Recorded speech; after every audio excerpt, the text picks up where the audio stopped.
성경 말씀 보시겠습니다. 성경 말씀 오늘은 시편 112편 말씀입니다. 시편 112편. 할렐루야. 여호와를 경외하며 그의 계명을 크게 즐거워하는 자는 복이 있도다. 그의 흑손이 땅에서 강성하며 정직한 자들의 흑손에게 복이 있으리로다. 부와 재물이 그의 집에 있으며 그의 공의가 영구히 서 있으리로다. 정직한 자들에게는 흑암 중에 빛이 일어나나니 그는 자비롭고 긍휼이 많으며 의로우니로다. 은혜를 베풀며 꾸어주는 자는 잘 되나니 그 일을 정의로 행하리로다. 그는 영원히 흔들리지 아니하며 의인은 영원히 기억되리로다. 그는 흉한 소문을 두려워하지 아니하며 여호와를 의뢰하고 그의 마음을 굳게 정하였도다. 그의 마음이 견고하여 두려워하지 아니할 것이라. 그의 대적들이 받는 보응을 마침내 보리로다.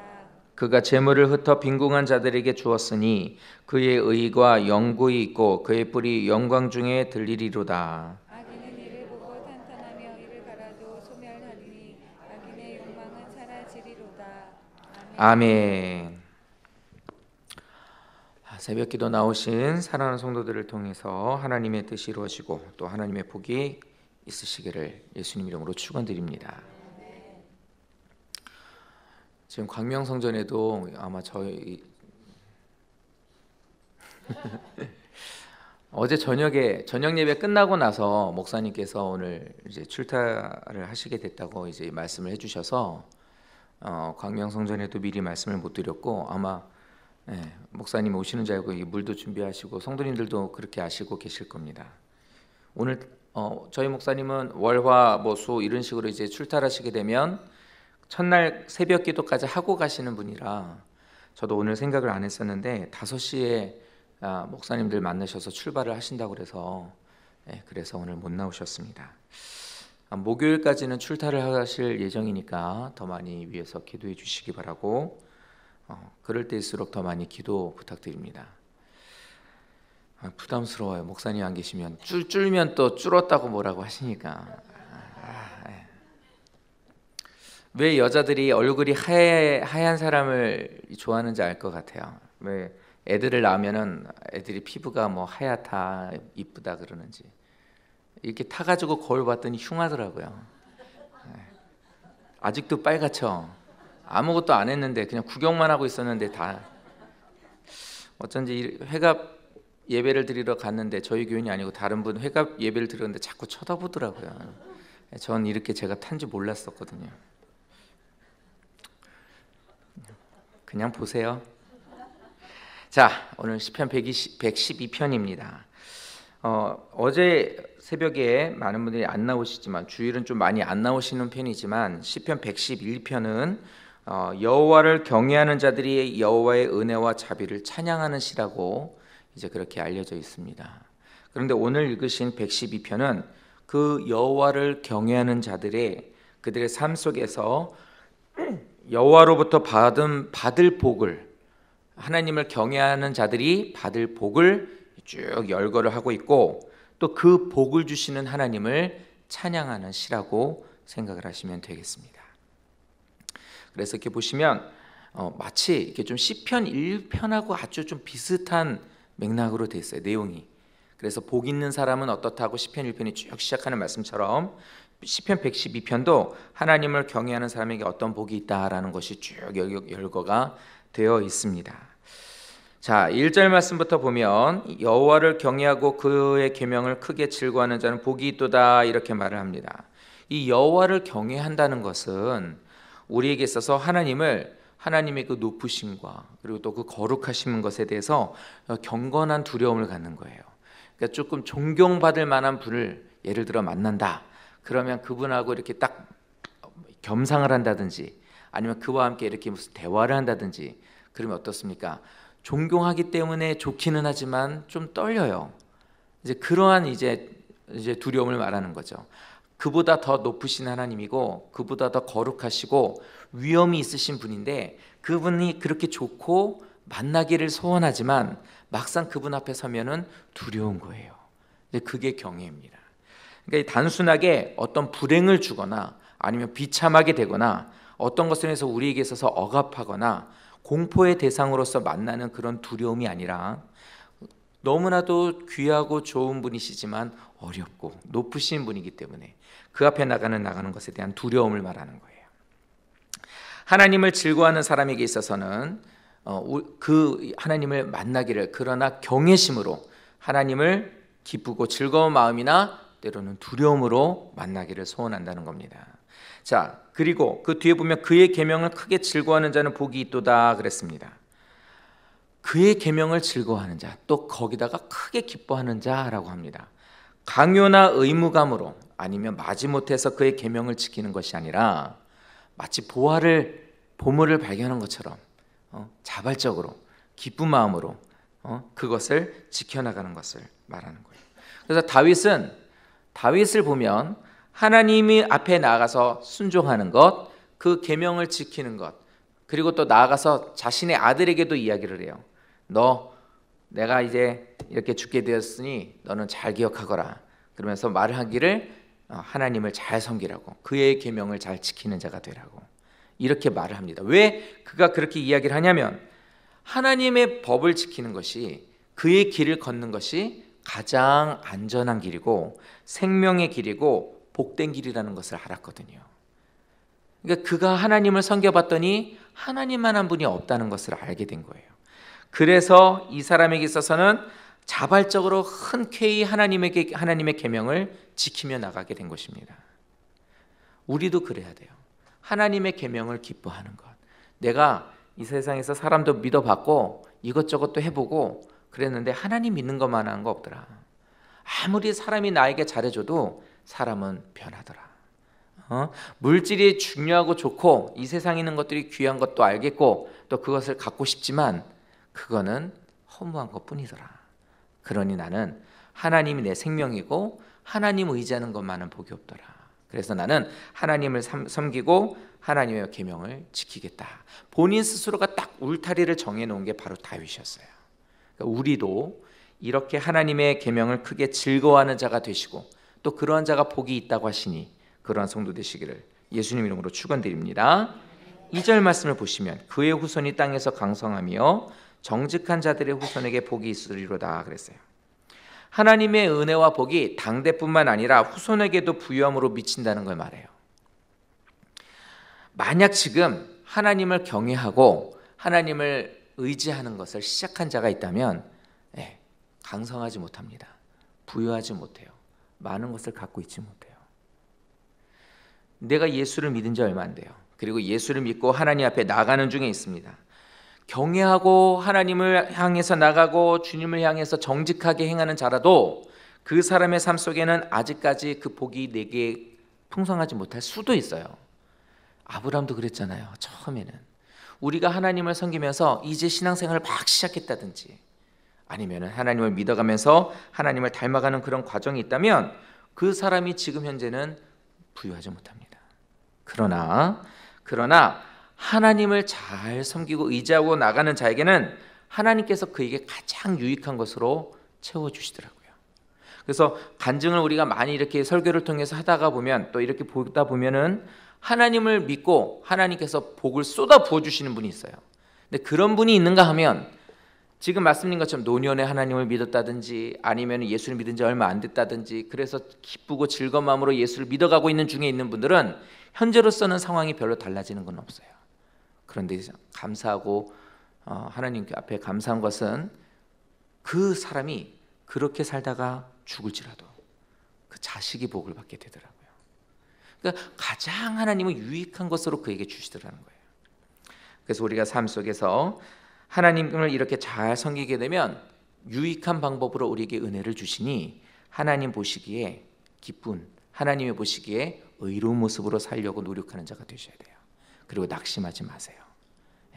하나님을 의지하는 자 절대 손해보지 않습니다.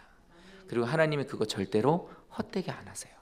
그러니까 이 말씀처럼 내가 하나님을 잘 믿고 내가 지금 비록 내가 조금 못 살아도 내가 지금 기도하는 것들이 아직까지는 이루어지지 않았다 할지라도 이 2절에 있는 말씀처럼 내 후손이 땅에서 강성하고 또 내 자손들이 내가 정직하게 하나님을 섬겨서 내 후손들이 하나님께 복을 받는 은혜가 있게 되게 해주십시오.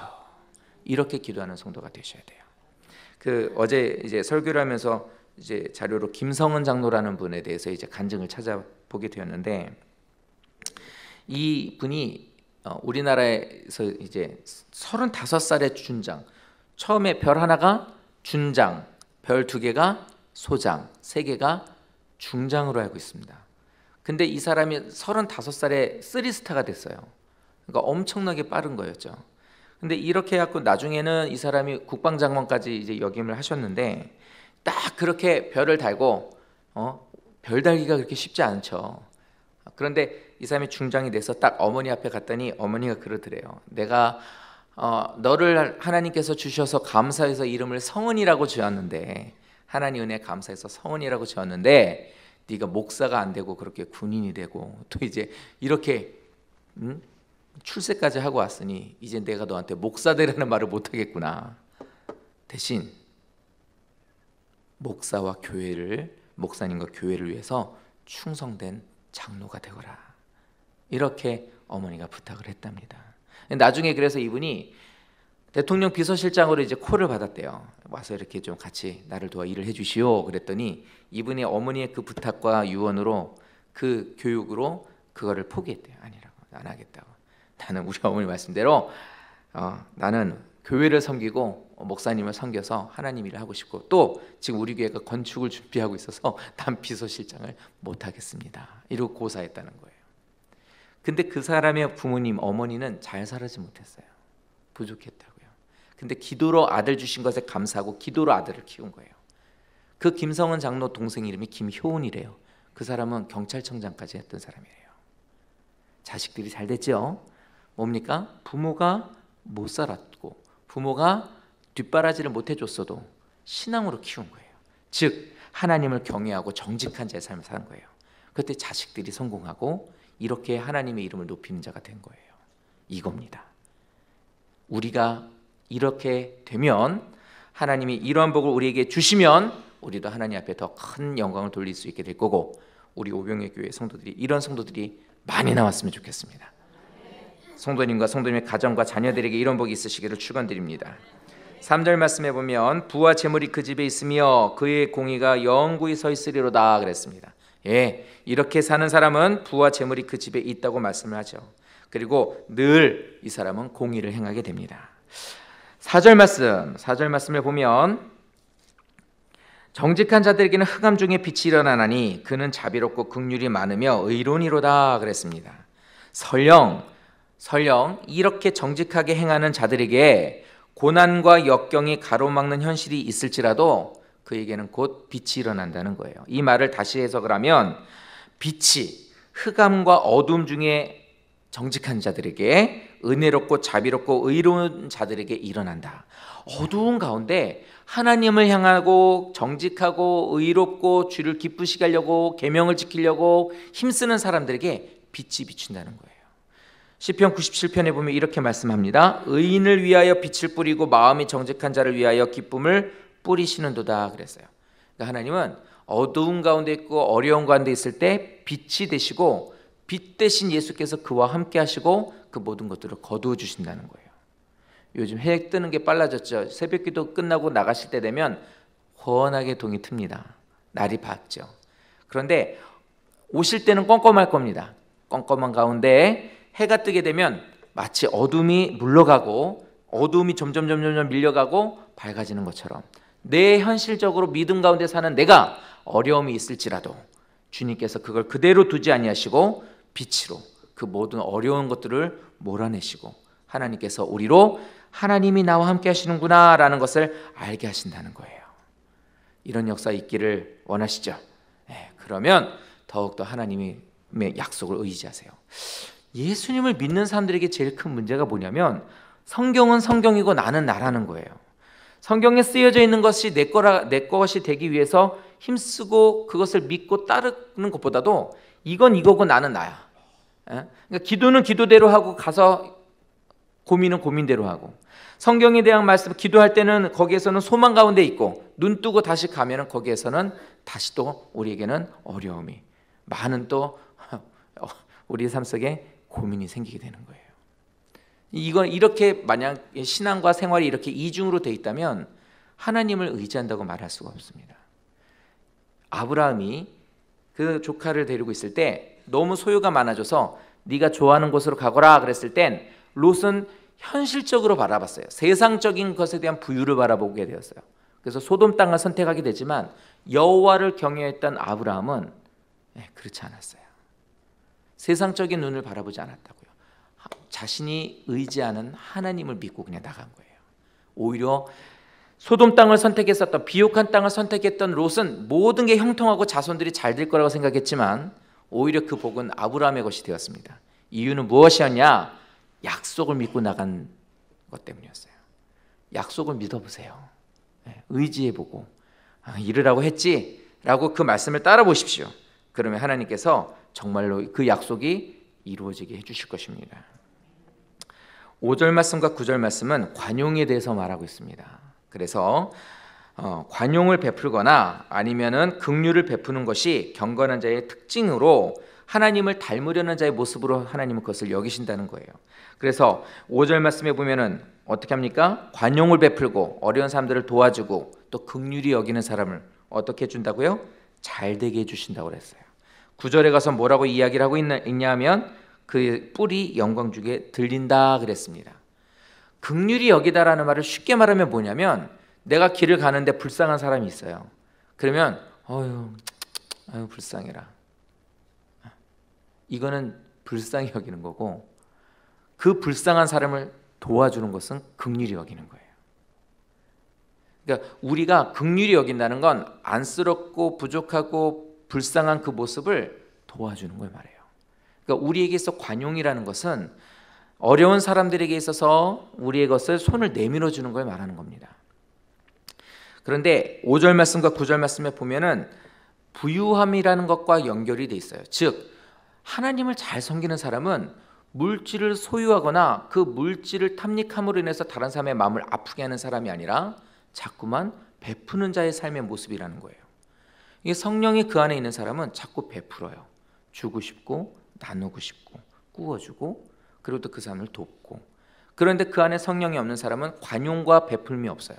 그래서 어떻게 해요? 더 악하고 더 뺏으려고 하고 더 쌓아두려고 하고 자기 욕심을 채우려고 하지요.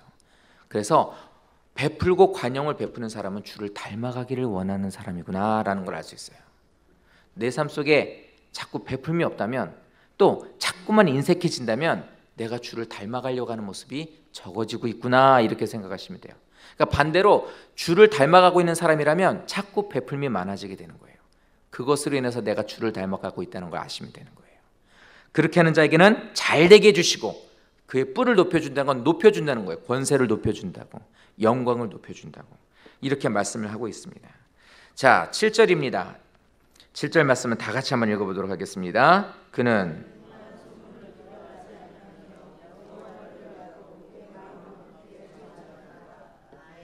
아멘. 인생 살다 보면은 발생하는 많은 문제들과 시련들이 있습니다. 그런데 하나님을 의지하는 자는 어떻다? 두려워하지 않는다. 그래서 야고보서에 보면 이런 말씀이 있어요. 시편 1편 4절 말씀에 보면은 악인은 바람에 나는 겨와 같다 이렇게 말하죠. 그러니까 환란이 오고 소문이 나게 되면은 막 흔들리는 거예요. 난리가 난다. 이런 일이 생긴다. 어떻게 된다. 그럼 막 흔들리는 거예요. 그래서 잘못된 신앙관을 갖고 있거나 이단에 빠지는 사람들 중에는 이거예요. 곧 오실 거라는 거. 곧 예수님이 곧 오실 거라는 거. 맞아요. 곧 오셔요. 예수님이 오시는 것은 멀지 않다는 것은 누구나 다 알고 있습니다. 그런데 문제가 되는 것은 그 뒤에요.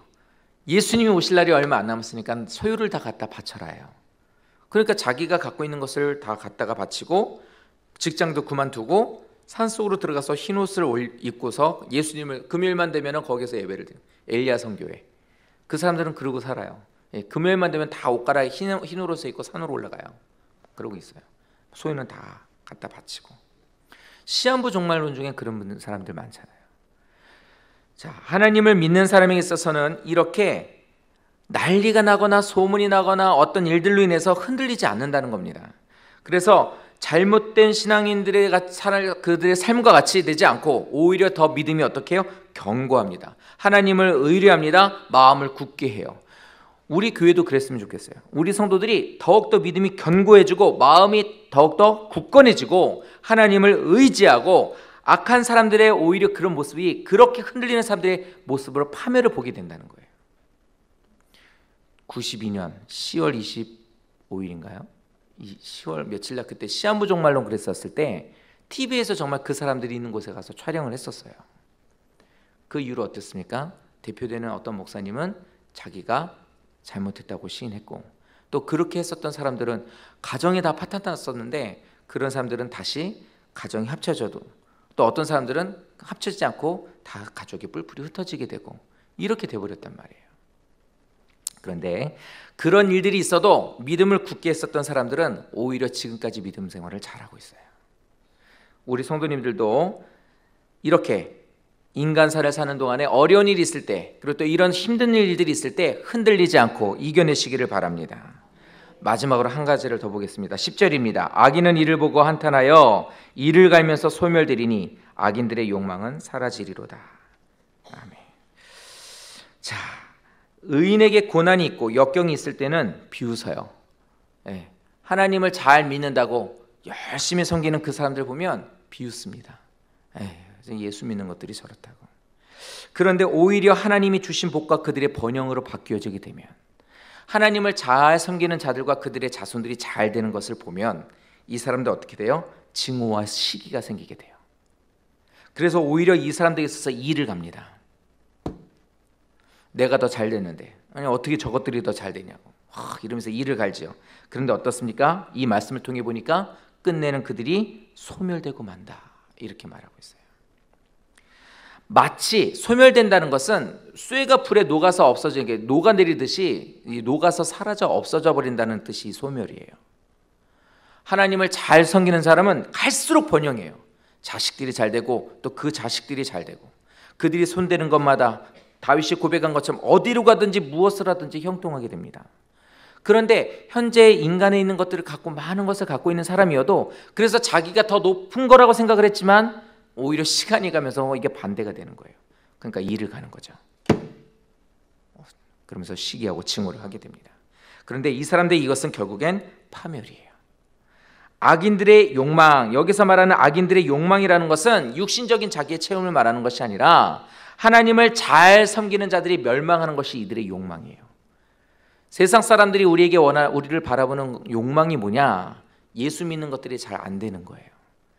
교회들이 잘 안 되는 겁니다. 그래서 교회가 조금만 뭐 잘못하면 또 뭐가 좀 냄새가 난다 그러면 어때요? 그냥 들어가서 파헤치고 욕하고 비난하고 그러잖아요. 근데 사실 종교계에 있어서 물질적인 비리로 따지자면 더 심한 데가 얼마나 많은지 모르겠어요. 천주교 없을까요? 불교는 없을 것 같으십니까? 아주 잘 감춰놓는 거예요. 엄청나요, 엄청나. 근데 어때요? 교회는 드러나 있는 종교단체예요. 그러니 어떻습니까? 그냥 까는 거죠. 어떻게 해서든 깎아내리려고 합니다. 다시 아까 말씀으로 돌아가면 어때요? 그런 것에 있어서도 흔들리지 않는 믿음이 있어야 돼요. 오히려 우리는 하나님만 바라보고 그 사람들이 하는 것처럼 그 똑같은 방법을 하지 말고 오히려 주님을 바라보고 믿음으로 나가십시오. 이거는 좀 시간이 걸려요. 그리고 또 이것은 인내가 필요합니다. 그래서 우리 사랑하는 성도들이 기도하시면서 약속을 바라보면서 주를 의지하며 나가세요. 그러면 금방 당장 문 밖으로 나가서 오늘 내로 어떻게 되지는 않겠지만 하나님께서는 견고하게 우리의 삶의 모든 것들을 바꾸어 놓으실 거예요. 그래서 이 시편 112편처럼 처음 시작할 때처럼 할렐루야, 주님을 찬양합니다. 주님을 섬기는 자에게 복 주시는 것, 이렇게 내 것이 되보니 정말이더라고요. 주님 감사합니다 라고 주님 앞에 영광 돌리시고 많은 사람에게 주님을 증거하는 성도 되시기를 바랍니다. 우리가 하나님을 경외하고 하나님 말씀대로 살면, 또 정직하게 생활하면, 구원받는 백성의 삶을 살면 하나님께서 복으로 함께 해주신다고 그랬어요. 이 한 주간 그리고 오늘 하루를 이 말씀을 의지해서 사시기 바랍니다. 믿음으로 승리하시고 더 하나님 말씀을 의지하셔서 승리하는 성도 되시기를 예수님 이름으로 축원드립니다. 기도합니다. 전능하신 주 아버지 하나님 감사합니다. 우리들이 하나님을 더욱더 경외하는 삶을 살길 원합니다. 주를 사랑하고 말씀을 지키고 그리고 또 정직한 하나님의 자녀의 삶을 살고 또 구원받은 자녀로서 어떤 삶을 살아야 되는지 그 삶을 사는 우리가 되기를 원합니다. 사람들이 생각하는 세상 사람들이 말하는 그런 편법과 아니면 정욕에 사로잡힌 우리들의 마음이 아니라 하나님께서 기뻐하시는 우리들의 삶과 모습이 되게 하여 주시어서 약속하신 이 모든 복을 받아 누리는 성도 될 수 있도록 축복하여 주시옵소서. 이 시간 기도하고 돌아갈 때 하나님께서 우리에게 믿음과 능력으로 동행하여 주시고 더욱더 하나님 이 모든 약속이 우리의 마음에 다 아버지 하나님 담고 돌아가게 하시고 이 약속을 의지하여 끝까지 기도하는 우리 모든 성도 되어 하나님 앞에 복받고 승리하는 모든 성도 되게 하여 주시옵소서. 하나님 앞에 감사헌금 드리고 1,000번제를 드리고 건축헌금을 드립니다. 하나님 앞에 귀한 마음으로 중심을 다하여 드리는 예물을 받아주시고 하나님 이들의 손길에 복을 더하여 주셔서 저들의 복이 있게 하시고 저들의 자손들이 강성하게 하시며 더욱더 하나님의 살아계심이 많은 사람들에게 나타나 보여질 수 있는 복으로 하나님 축복하여 주시옵소서. 감사드리고 예수님 이름으로 기도드립니다.